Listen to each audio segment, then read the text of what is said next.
Na década de 90, um grave acidente interrompe a carreira de um promissor piloto de Fórmula 1. E 30 anos depois, ele é convocado a retornar à Fórmula 1 para salvar uma equipe. Então, será que o filme F1 vale a pena assistir? Essa premissa já está batida. No vídeo de hoje, eu vou fazer uma crítica com spoilers para a gente conversar sobre o novo lançamento F1. Então já vai se inscrevendo aqui no canal, dando like, ativando o sininho.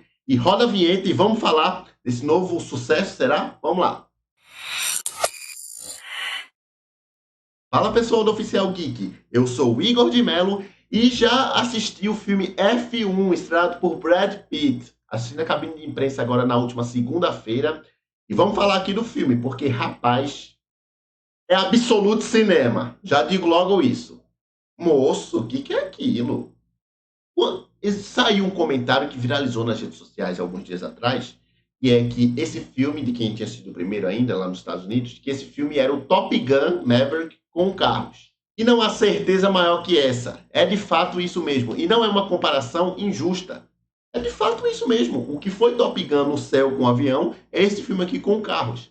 Tanto que é o mesmo diretor, é o Joseph Kosinski, que dirige o filme e traz tudo que ele aprendeu lá no Top Gun para cá. Ele colocou câmera num avião de verdade, colocou o elenco para voar. E é o que ele faz aqui também. Ele coloca a câmera no carro e coloca a galera para correr. Então, assim, você se sente dentro do carro. É uma experiência maravilhosa. Vocês têm que ver esse filme, já digo logo isso. Vejam o filme, preferencialmente na sala IMAX. Som e imagem é maravilhoso. A trilha sonora, Hans Zimmer, né? Hans Zimmer, meu amigo. O filme é estonteante, você fica o tempo todo, não quer nem piscar o olho. É maravilhoso. Mas, assim, em termos de história, vale a pena ou não? Bom, vale. A história não tem nada assim de uou, a reviravolta que vai mudar a sua vida. É o clássico filme ali, dentro desse padrão, onde o cara aposentado volta, né, com um propósito para ajudar o novato, ajudar alguém, reencontrar um propósito que ele perdeu no passado. Isso aí não muda não, mas é uma coisa que eu sempre falo. Certos clichês no cinema hoje em dia, você não consegue evitar. Mas se você souber como fazer, não fica algo clichêzão chato. E é o que é feito aqui. É um feijão com arroz, mas só que bem feito.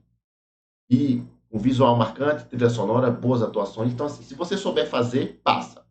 E aqui eles souberam muito bem fazer. E a escolha do Brad Pitt foi super acertada. O cara manda muito bem. Tem uma atuação muito boa e muito com o olhar, porque em certos momentos, quando ele está dentro do carro, ele só está com um capacete, né? Você só vê pela viseira aqui. Então, ele tem que entregar muito com o olho. O olho quer passar muita coisa, devido à história dele e tal.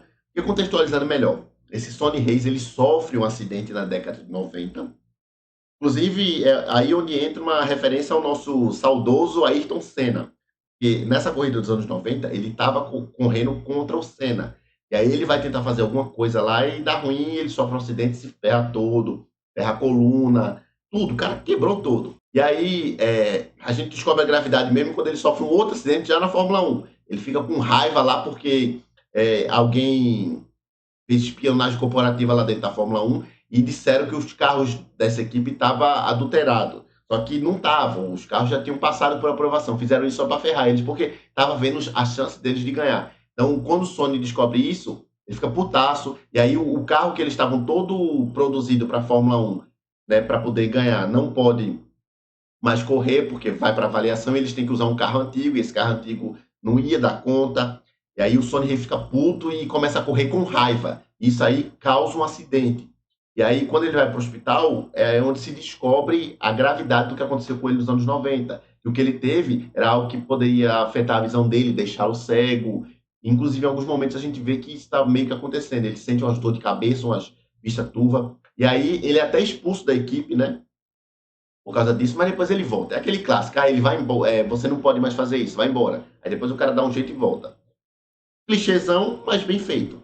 Falando nisso, o Javier Bardem desse filme, ele tá muito bom, cara. Tá incrível. Ele interpreta o Rubens, que é um ex-piloto também. Ele concorria junto com o Sony lá na década de 90. Era basicamente como se fosse, trazendo aqui pro Ayrton, era como se fosse o Ayrton e o Alan Prost.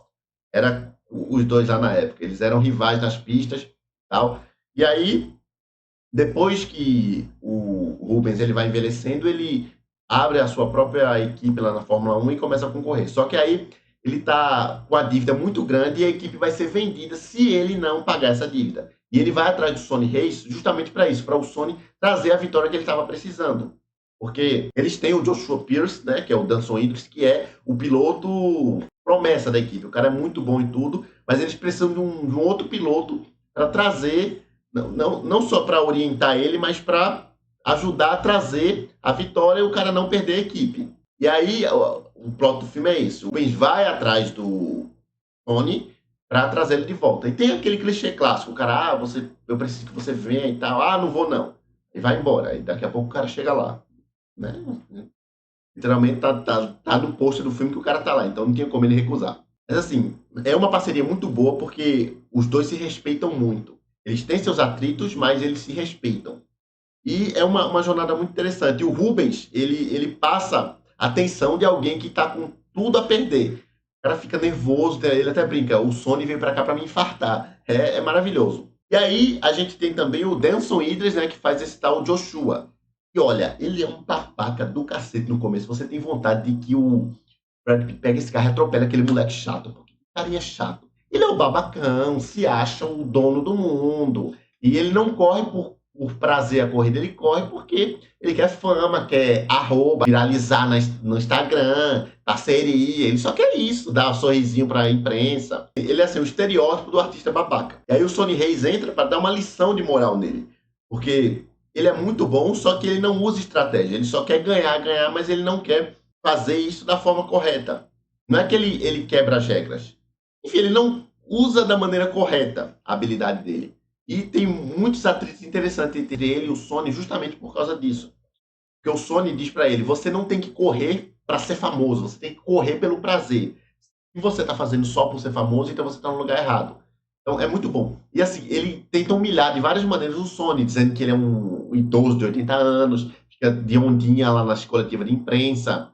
Assim, o Sony ele tá totalmente desacreditado, porque durante esses 30 anos ele virou um apostador, perdeu tudo, o cara mora numa van, é conhecido por ser problemático, já teve várias mulheres, enfim. Assim, quando ele é contratado, todo mundo fica com o pé atrás, tipo, pô, o cara foi pegar o pior cara do mundo para tentar salvar a equipe dele, vai ferrar tudo.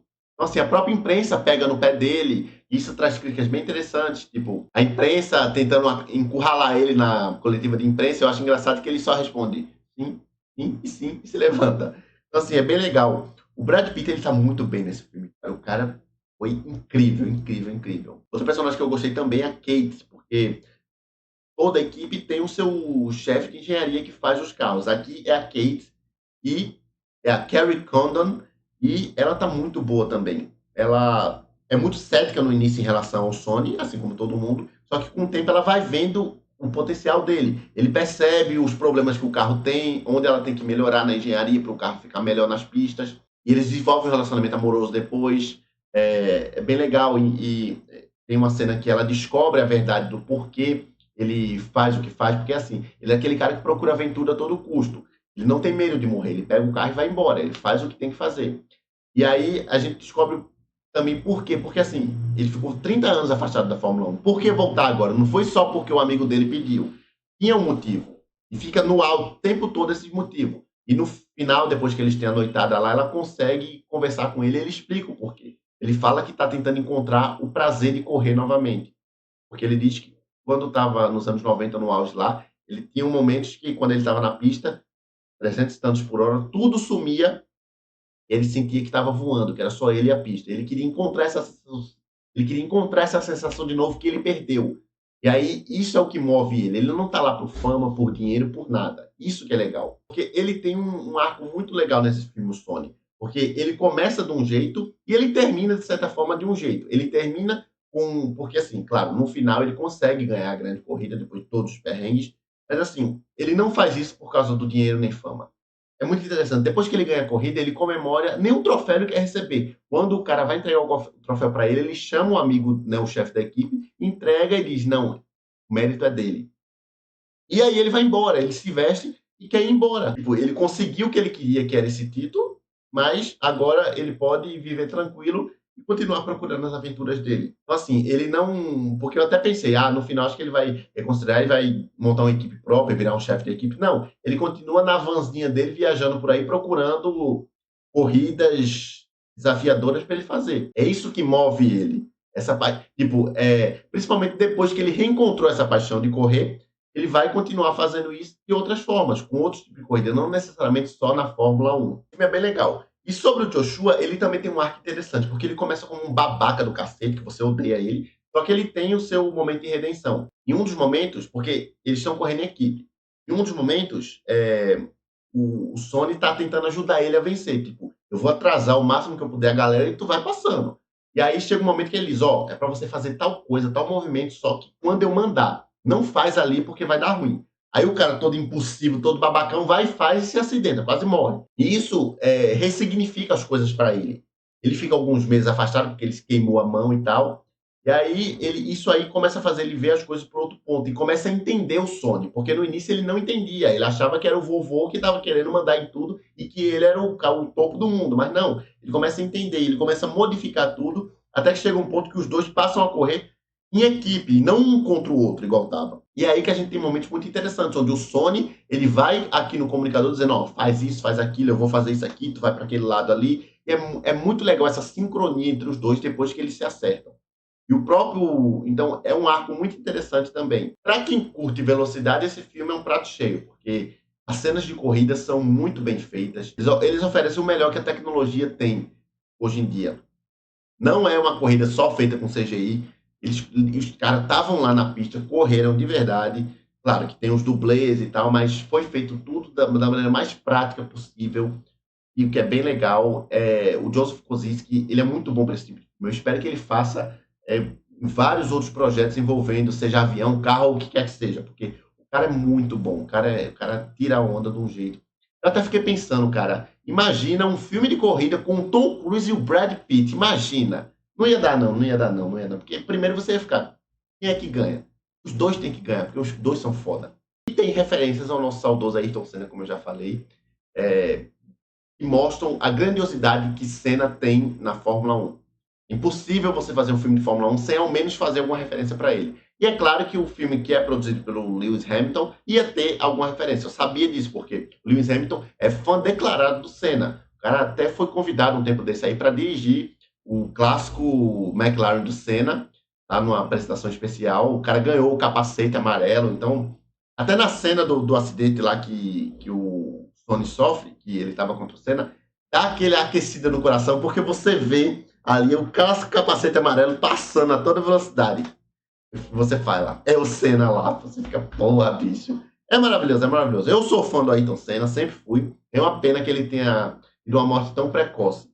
Eu fico imaginando o que ele ia fazer ainda na Fórmula 1 se ele tivesse continuado vivo. Ia ser maravilhoso. Inclusive, eu até vejo nesse personagem do Brad Pitt um pouco do Senna, porque ele tem uma sagacidade muito que é parecida com a do Senna. O Senna entrava na corrida para ganhar. E ele utilizava tudo que ele podia. Ele não infringia as regras, mas ele utilizava alguns macetezinhos ali, tipo, vou dar um toque aqui no adversário, vou ir pelo canto que ninguém está indo. E o Sony, ele faz isso. Então eu enxergo um pouco. Eu até pensei na minha cabeça que esse filme é praticamente como se fosse, tipo, o Ayrton Senna tivesse ficado...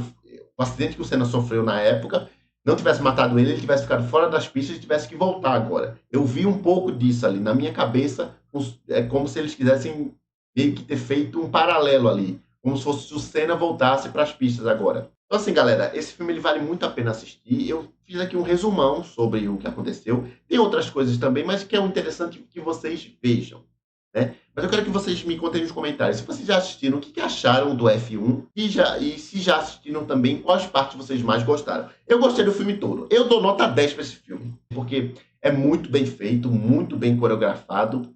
Ele tem tudo que um bom filme tem que ter. É absoluto cinema. Isso aí eu digo com toda tranquilidade. E bom, eu vou ficando por aqui. Valeu!